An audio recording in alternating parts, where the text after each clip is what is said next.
தமிழக பாஜக தலைவர் அண்ணாமலை நேற்று கிருஷ்ணகிரியில் என் மண் என் மக்கள் நடைபயணத்தில் கலந்து கொண்டிருந்தார்.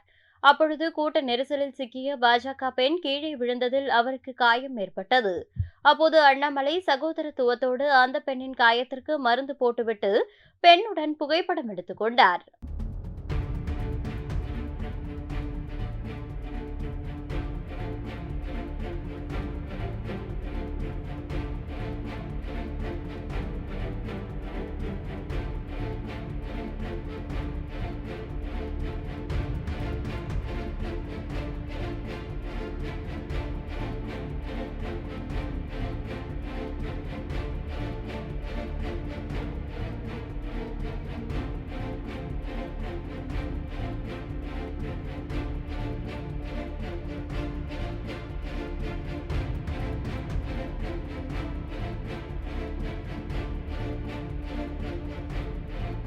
செய்திகளை உள்ளது உள்ளபடி தெரிந்து கொள்ள ரெஃப்ளெக்ட் நியூஸை சப்ஸ்கிரைப் பண்ணுங்க.